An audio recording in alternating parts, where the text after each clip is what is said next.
Hello, good afternoon, and welcome to the LFC Daytrippers. This is Full-Time Reds. I'm Gav, that's Kev. Liverpool 2, Watford 0 from Anfield in the early kick-off this afternoon. Liverpool go top of the league for the moment. Man City are away to Burnley in about 29 minutes time. So we're going to keep this about half an hour so you can go off and watch that or whatever, any other 3 o'clock game you feel like watching. Chum says you up the Reds. Garmack, big win Reds. Vital to start this run correctly. Gomez, man of the match. Red Steve, afternoon Reds, 14 points it was. Couldn't be done, they said. Ross B says evening Reds, not my favourite game of the season, but I'll take the win regardless. Lads did look stuck in third, and the international break definitely shows, but it was expected.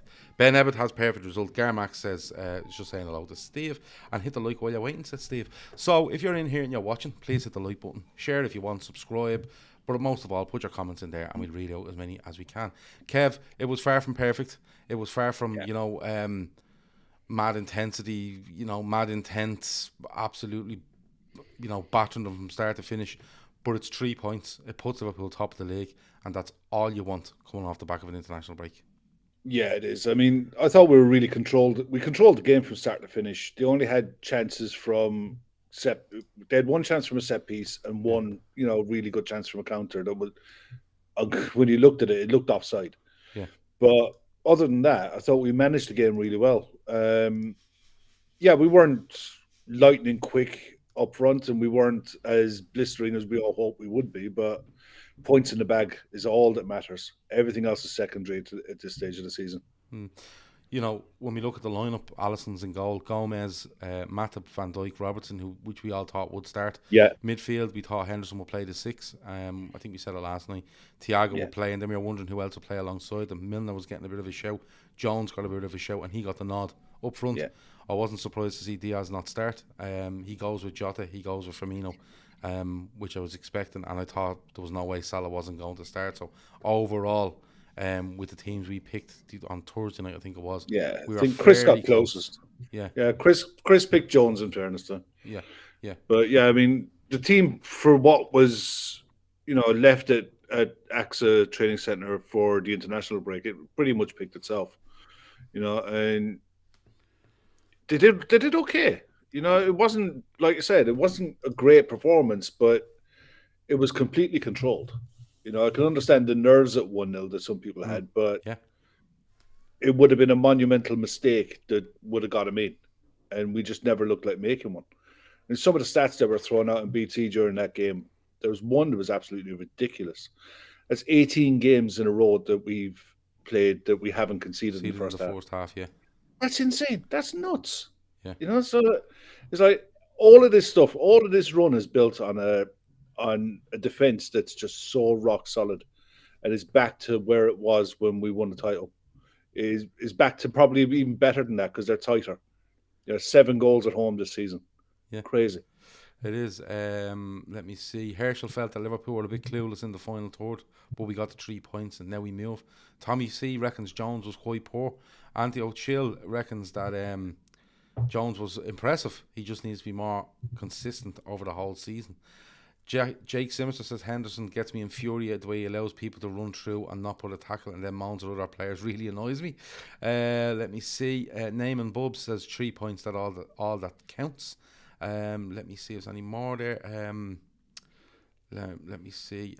What does a perfect game look like these days? 0 conceded, 2 scored, no injuries, says Tarek. Good show. Saravanan Dina Dayalan. Saravanan has changed his name, hasn't he?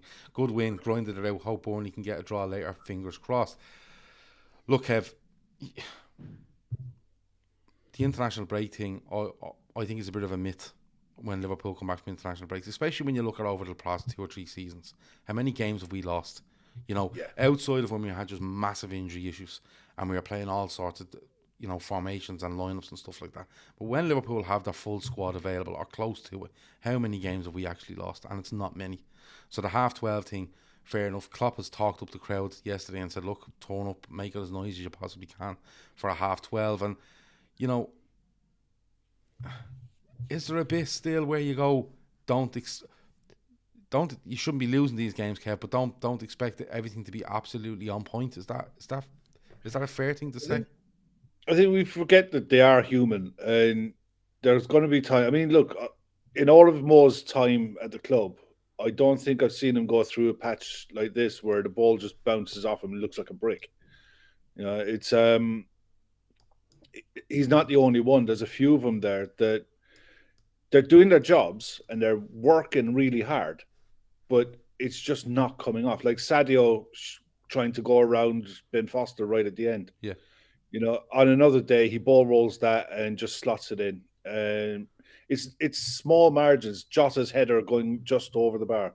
Virgil's clear header that again skies it. Yeah. For all of BT talking up Watford and how good they were and what have you. Watford did nothing in that game, bar putting 11 behind the ball. Yeah, and a kept couple of breaks, and Allison does make a really good save minutes before Jota's goal. Yeah, but it was offside. Yeah, so yeah. Well, but they were talking that up as a chance, like. Yeah, but what I'm saying is that was the sort of threat, if you get me. The sort of way. Yeah. Trying to get in behind us, and they had got pace, and you seen they make a triple sub near the end, and they're looking for more pace again. But even at that, when they bring those on, they're still not willing to come out of a shape that Hodgson is going to put on them from the very start. Megan says Bobby worked his socks off winning the ball back. I thought Firmino was really good, actually. I really did. 3 points that matter more than performance at this stage of the season, says Steve Lyons. I agree with you, Steve. And maybe you give a bit of leeway on a half 12 thing, but there is bits for me that you look at and you go, that has to improve, especially during the week against Benfica, and most definitely away at Man City next week. The way we are playing at the moment, says Passio, reminds me of when we won the league. Lots of games where we are not amazing, but we are racking up the points. Veranda Cheese says top of the table, maybe for only 2 hours, but seeing us on top of the league makes them horny. There you go. Best of luck to the lady in your life to later on today. Our bench today was mad, says Kieran B. Yeah, it was. Firmino did look good. Jota too. VVD was excellent. But for me, Robbo stood out. Robbo was very good. If we want to go through a couple of players, not only defensively, but he showed intensity. And he was nearly on the end of a couple of balls as well throughout the game where you go, he has a real chance here. And only for some kind of last-ditch Watford stuff. Robbo probably could have been in for 1 or 2. Yeah, I think there was a few players there that played really, really well. I thought if you were judging man of the match at halftime, Bobby was unbelievable. He's recovered. I think he has 6 recoveries in the game. I think most of them would have been in the first half. His pressing and his ability to read the game is all still there. His touch was really good. He was dropping into the spaces. Is brilliant. It's the exact thing you want to see from him. You're not going to get loads of goals off him, but he does vacate that space and giving loads of people places to work. I see Brandon cheesing. Yeah, I see that. But yeah, Joe Gomez, some of his crossing today, I mean, outstanding. The cross for the goal was inch perfect. And it's not saying you don't expect it from him, but he's a very good right back. He's a traditional up and down right back. He's not known for having that kind of ability. And there was a couple of times as well where he went around Kamara and just nice bit of footwork. And he looked good. He genuinely did. I don't think it's his long-term career prospects is being a right back, but he's improved in the position. He has improved in the position a lot since, what was he, when he came into the side 3-4 years ago, when he was being blooded through at fullback, at left back and right back. It's he's come on leaps and bounds. And looking forward for England, he's a perfect centre-back in a back three. Perfect. Yeah. He's a footballing centre-back. And for us as well in the back two, you'd have no problem with him doing what Joe Matip does. Being a ball carrier, bringing it out, good distribution. It's all good signs for him. Yeah, and listen, if we want to move on to the goal, it's 22 minutes in. And, I have to give a shout to Thiago as well. I thought his passing was really good. Yeah. Some of it very incisive as well, which I like. It's sometimes something we miss at times. And, Thiago spreads it out wide. Gomez gets on it, out of his feet. Doesn't look inside, doesn't look for anything else, but to put a ball into a dangerous area. And that's what Trent does an awful lot of the time. Like, Trent's balls are excellent. and he can pinpoint you if he needs to. But a lot of the time when you look at Trent, he puts it into areas where he knows A, they're going to have to defend, and B, our attackers have to be attacking them. You know, the sort of way he's not floating and them. the keeper can't come from it. Yeah, he's putting them into areas where a keeper doesn't want it to be any of his business, and he puts it in there. And in fairness, Jota gets across the goalkeeper, gets a good flick on it, and it's 1-0 up, and that kind of settled things a little bit for us, Kev. You know, I thought there was times when we were good on the ball. There was other times where a little bit frustrating. But Jota, again, that's his 14th league goal of the season, I think. I think he might be 20 in total. 20, yeah, I think that was the 20th of the 20 season. in total. Passio says you're bang on. Commentators waffling about how hard Watford worked and played well when they pretty much just had 10 or 11 players in 20 by 20 zones and did nothing else. Praise for nothing. But this is what you're going to get. You know, I don't know if you watch Man City and Burnley, if Man City are leading by a narrow margin, will the commentary be about City holding on and winning this game, or will it be about Burnley playing so well and stuff like that? I get the feeling at times that they just like to tell you that the other team are doing really well against Liverpool, and it comes across at times as them wanting other teams to score, to see what happens. But it makes it 1-0, Kev, and I think it settles us a bit, and I think it's not going to change what Watford are doing, because Watford are going to stick at this till 90 minutes if they have to, and hope for 3 or 4 minutes injury time where they can throw something at it. But it was good to get a goal, Kev, because I didn't want to get to a half an hour, 40 minutes 0-0, because it doesn't change what Watford are doing, but sometimes it can get into your head. Yeah, I don't blame Watford for doing that. You know, the longer the game stays 1-0, you're still in it. You're not out of it. You know, so if you try and open up its hole, you're going to get pinned. And we saw it a couple of times with the counter attacks from their corners. Yeah, that we were one pass away from getting all of those right. You know, it was done the hard bit, got away, got into their half, and it was just a final ball. But yeah, it was good timing, because at that time they were brave when they got forward. They went forward in numbers and got numbers into the box when they could. So being that 1-0 up, it gave the crowd that something to hold on to, something to roar for. And the players then decided they went into game management mode. And it was, like someone said it earlier on, third gear. And that was enough. It was recycle the ball. If nothing's on, bring it back out, go to the other side, and keep doing that. And that's what you have to do against sides who are going to park the bus. Is that boring. Is that a show of Liverpool's confidence in themselves, though? Because a lot of teams out there, you could include Man City, Chelsea, Spurs, United, whoever they are, where they're 1-0 up, and I know we're only 25 minutes into the game, but we're 1-0 up with, say, 65, 70 gone, and they're looking to get a second because they know what's coming in the last 15. Where I'm not saying Liverpool weren't looking to get a second because they were on top for the vast majority, but they showed extreme patience in what they were doing at times for me. And that's a show of confidence where they go, we're confident enough, we're not going to concede here. Let's keep playing, and let's not throw absolutely everything at it and leave ourselves exposed. That has to be a show of confidence, like you said, Kev, in a defence that's looking very, very, very good week on week. It's massive, because you know that at 1-0's enough. You know, you get 3 points whether you win 1-0 or 6-0. It doesn't make a blind bit of difference. It's not rugby. They don't get a bonus point. So at 1-0, they're happy enough. They know Watford have to come out and try and do something. If Watford don't want to come out, fine, keep the ball. You can't score with it when you don't have the ball. So they're happy. All they care about is 3 points. It's just chalking games off and moving on to the next one. Chalk the next one off and move on again. They're so professional.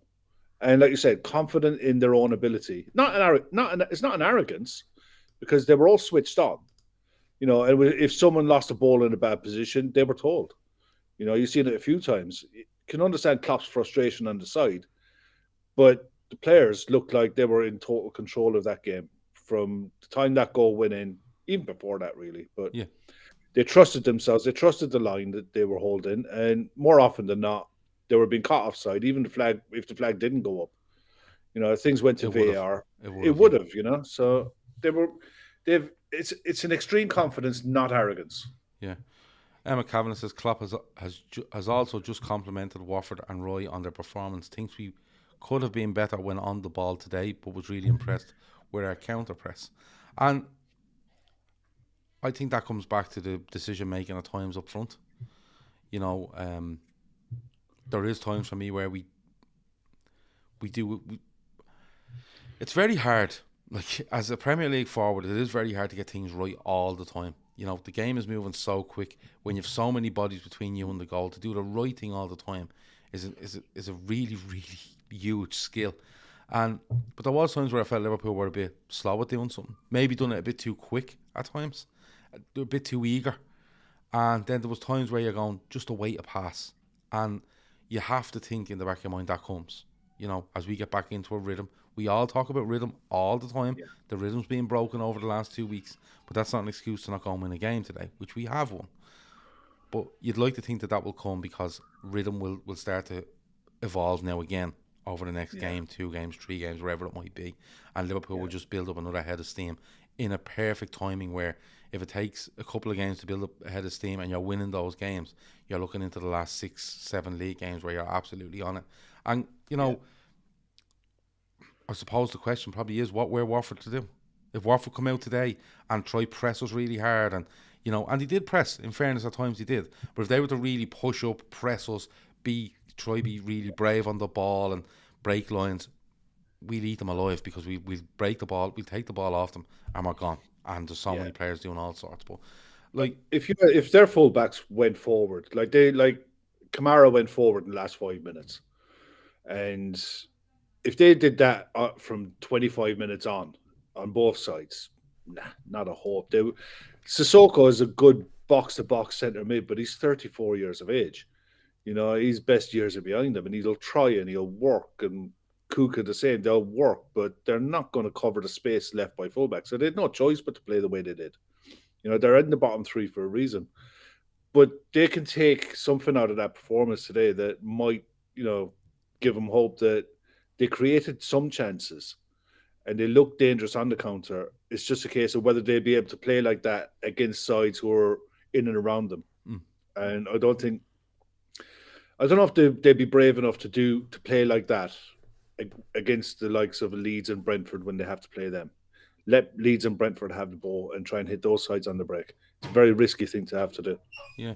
Anthony O'Chill makes a point here, and somebody else backs it up then. Steve Lyons says, taking shots from outside the box is something that this team can definitely work on. When was the last time that a shot from a long distance effort was on target from us? And you'll always get these long distance efforts because teams are literally 10, 11 men behind the ball. And sometimes your option is to just get a little bit of space in areas 25, 30 yards out, and you're thinking, I've nowhere else to go here. I'll have a shot. But the point that's made is an important one. Liverpool should be working on it. And they don't have to be spectacular shots. Just get them on target and make a keeper work. Because it makes get a corner out of it.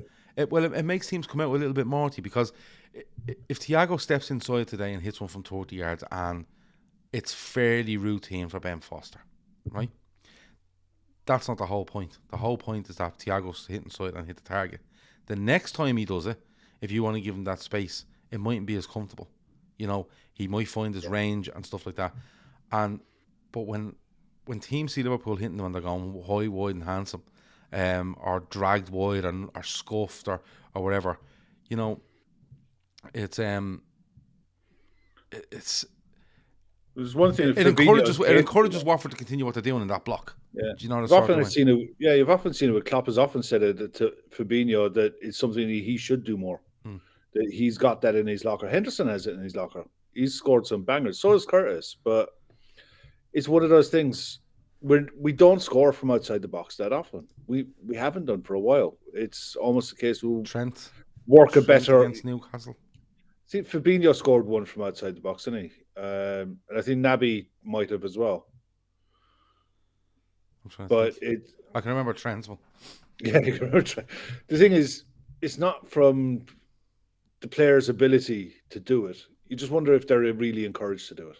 And I think there'll always be times where they'll look for a better pass, look for someone in a better space, rather than try to give them. And basically, if you miss, you're giving them the ball back. They'd rather keep the ball and work a better chance. Yeah, and no, but I've no issue with long range shots. I've no issue with that. My issue is don't try to be spectacular with them. Hit the target once or twice, and they'll know you've hit the target. And straight away, their mentality is he's hitting the target with them, and he could hit it harder, and he could bend it better, and he could put it in a much more difficult situation for us if we allow him to do that, which means a defensive midfielder has to come out before, or a centre half has to come with somebody, and then that opens up those spots, because no matter how good you are, at times when you have that many bodies between you and the goal and they're that deep, it's very hard to pick teams apart, regardless of who they are, when they're that deep. Passio says from LFC Twitter, a 160th win to mark Klopp's 250th Premier League game in charge. Impressive when you consider what he walked into. 160 wins in 250 games. Is and then when you add in the draws, would he be over 200 games where he's taken a point in 250? Possibly. Fairly close anyway. Somebody asked, was he in South Africa in 1986? Did you reckon excuse me, I'm trying to say this without laughing. It's gone. Where's it gone? Hold on. Oh, it's gone. I'll find it. But basically said, you look like you could be me dad. Well, I was 4 in 1986, so I can't be. But South Africa, no, I've never been. The point of taking, list for me, I'd love to go. The point of taking long distance shots is to draw the defence to close the space down and leave gaps behind the closing player, like 3-point shooting in basketball. Correct. And it's all about just putting a few on target. Let me see. City used the looming threat of accurate long shots to pull defenders out of shape. Santiago Chill, they do. They absolutely do. And it usually means they'll pull someone out of shape, get in behind them, and tap it across the box, and someone's there to score. And that's how they do it. But we could probably add it to our game a little bit, or we probably have to be a little bit more open in our midfield play, i.e. letting two players get in centrally and pull out our own position to try and make things happen. But it can actually be done the way we played, no problem, if we're a little bit more accurate with long shots. Look, it gets to half-time. We're 1-0 up, and you're thinking to yourself, Joe Gomez gets booked towards the end of the first half, and I'm like, Joe, what are you doing? Because their only threat is in behind, and you don't want to be on a yellow card. You could get into a tussle with someone for an innocuous thing, and you could end up being sent off. That was just my brain overthinking it at half-time. But at half-time, I'm always happy when we get to half-time, regardless, because I always think Klopp will sort them out. He'll have a word, we'll come out, and again, I think we dominated second half, Kev. Without being spectacular, we dominated. They did nothing in the second half. All the efforts that they had were from the first half. They literally, I don't think Allison had anything to do bar watch. They pretty much a watching brief in the second half. It was complete domination of the ball. And sometimes players rest with the ball. We all know this. But no, I was really, really happy at halftime. And second half just topped it off. It was good professional performance coming back from a time when the players have all been away. They've only come back for a couple of days, and they know the importance of the results. Yeah, they know how vital it is today to not make any mistakes, not do anything stupid. And they didn't. They were really, really good. And the changes that were made as well, it was good to see Fabinho get a few minutes needed, I think, just to completely settle it. Because when he came on, Henderson looked better on the right, and Fabinho looked like he hadn't skipped a beat. He was just his usual self, dominating and distributing the ball like he does. He was really, really good. Really impressed with him. We see Fabinho come on just after the hour for Curtis Jones, which made sense. I think it releases Henderson a little bit more to do what he's probably best at. Although he hasn't been brilliant at certain things this season, his position is right of a 3. In a 6, I don't know if he can do it anymore for Liverpool. That's just me, but I don't think there was an awful lot asked of him today. Just be 69, 70 minutes. Salah comes off, Mane comes on. That made sense as well. They both been away. You give Salah that 70 minutes. I thought Salah was poor, but I won't hold it against him. He's been away. He suffered another disappointment. With Egypt, he comes off. Salah or Mane comes on. Mane gets 20 minutes, which you just keep him ticking over after the game being in those World Cup qualifiers. I wasn't surprised not to see Diaz come on. I think he's absolutely rested for during the week, and I think that's absolutely perfect. Especially with as a new player coming in, although he's been really impressive.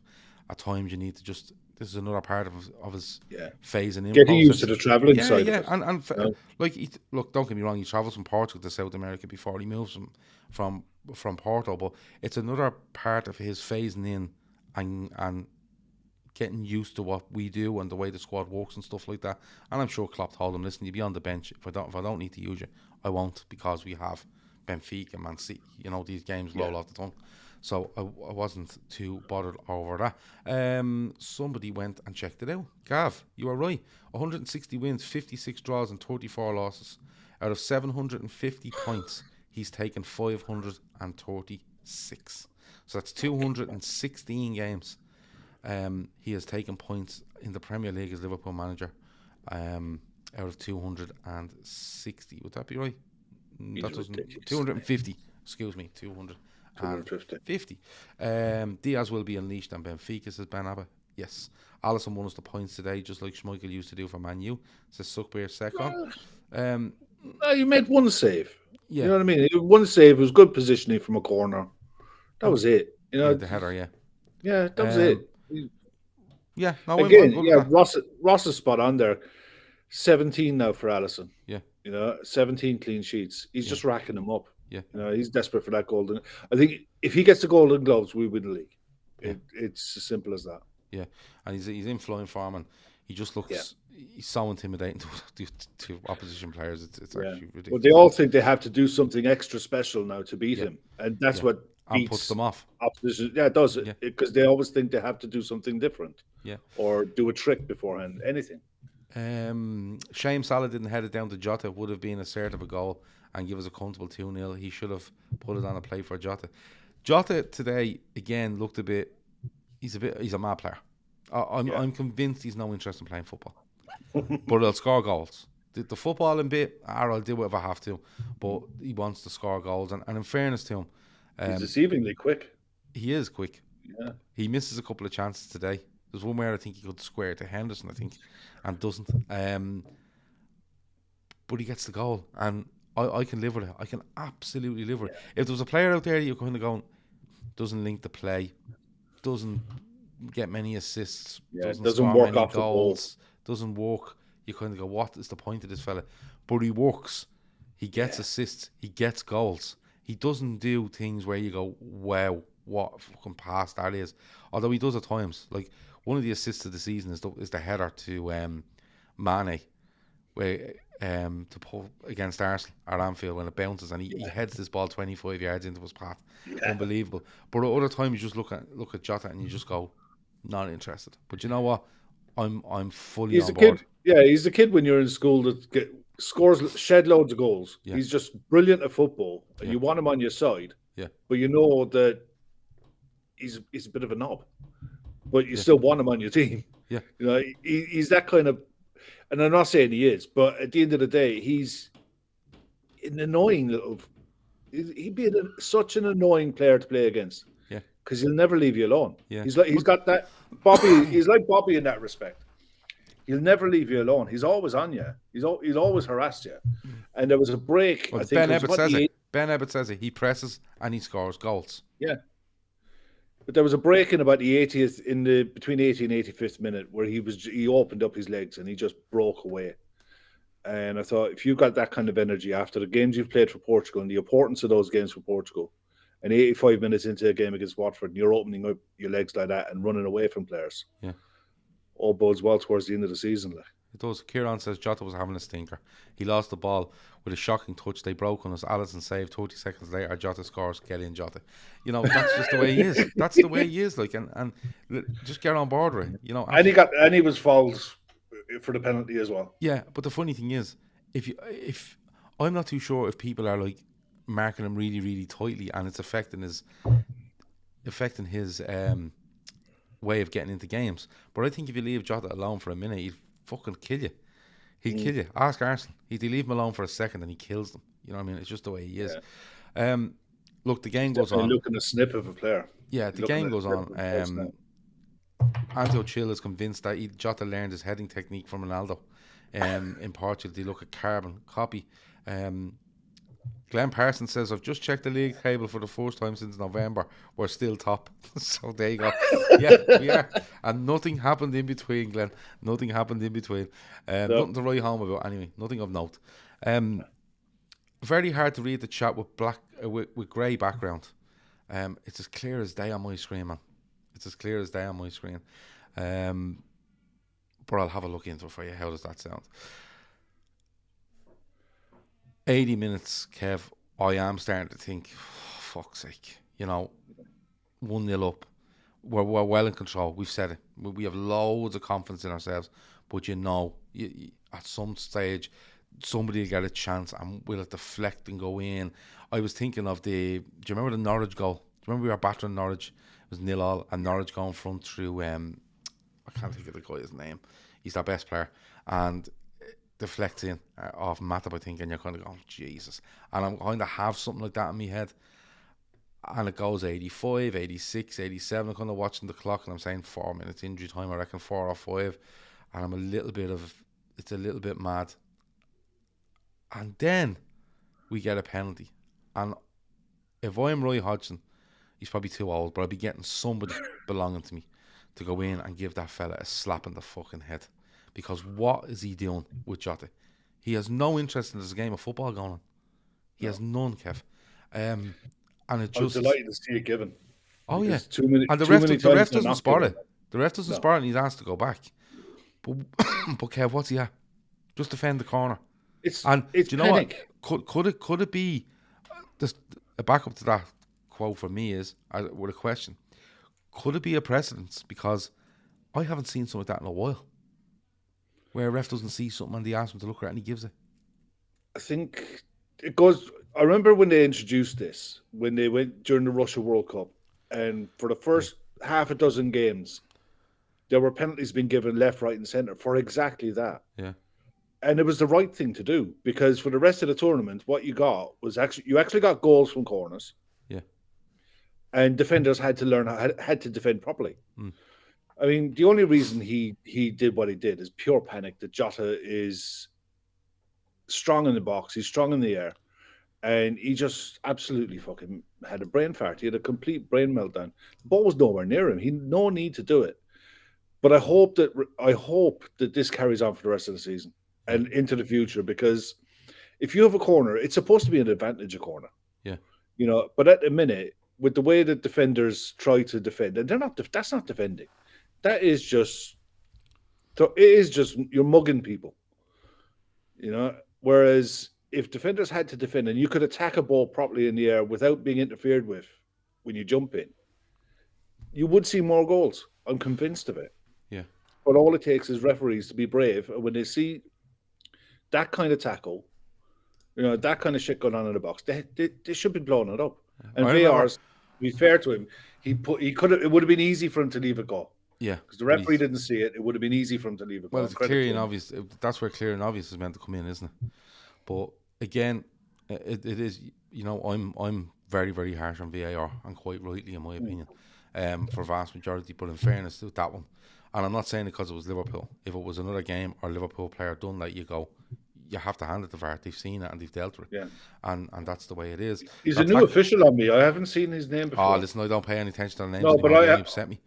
I haven't. He's not. I don't know if he's a match day referee, but I've never seen him. It's not a name that comes to mind with him. So, look, I just think with credit where it's due, they got it right. And it was a right call, and Atwell went with it. So yeah, that tackle wouldn't be out of place in Munster versus Leinster, says Emma Kavanagh. You're talking about the 2018 World Cup. I remember going back to, I want to say 2013, 14, somewhere around that time. And they brought something in like this about holding in the box, and I remember just thinking Martin Skrtel is going to end up having to retire from football, because or I'll have to stop watching Liverpool, because my head will be absolutely fried watching him trying to defend corners, because he was mental, Martin Skrtel. He had no interest in the game of football either. He was all about getting piggybacks off strikers and putting them in bear hugs and shit like that. So, and in fairness, as long as they were getting away with it, it's grand. But they shouldn't be getting away with it. That's the thing. Yeah, Ante O'Chill says this is one of the few days where I can confidently credit the officials' perfect use of VAR as little as possible, in brackets. City have gone one up, apparently. This is Glenn Parsons. I expect Man City to win today. You do. So, look, it's just both teams will win this weekend. It goes down to next weekend. Ben Ebbett, 1-0 to Man City in 6 minutes gone. So that's the end of that game.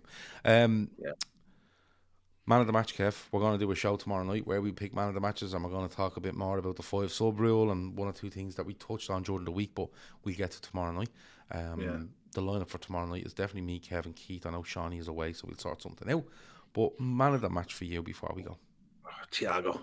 I thought some of his passing today was bordering on ridiculous. And when he wants to, he can do stuff that the real greats of the game were capable of doing. I just think he's such a special player. The only problem I think long term with someone like him, I think his body will eventually let him down.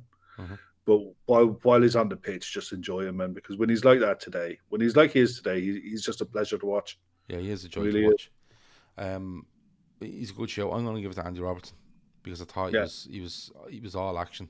Out of all the players, I thought he showed the most intensity. And with a bit of luck, he probably could have stolen into the back post there for one, if not 2 goals from my memory. But I'm going to give it to Andy Robbo. A shout out to Joe Gomez, though. I did moan about that booking, but overall, coming in at right back, does really well and gets an assist, and you have to credit him there. I'm not a fan of him at right back. I've said it for years. I'm not a fan of him at right back, but in fairness, I don't pick the team, luckily. He comes in, he does well, he gets an assist, and Liverpool win the game. So a shout out to Joe Gomez as well. That's about it. As I said, we're back tomorrow evening. Tomorrow night, 10 p.m, we'll have the Fatback 4. And we'll probably do a bit of a preview on Benfica because that's coming quick, isn't it? So Tuesday night. Yeah, we don't have many days in between games now to try preview and review and stuff like that. So we'll fit them in where we can. One last mention for our charity partner, Féileacáin. As I said before, we're trying to get to €10,000 for these people. It's an outstanding charity. It really, really is. Unfortunately, you probably know somebody that's been, touched with tragedy that would point you in the direction of this charity.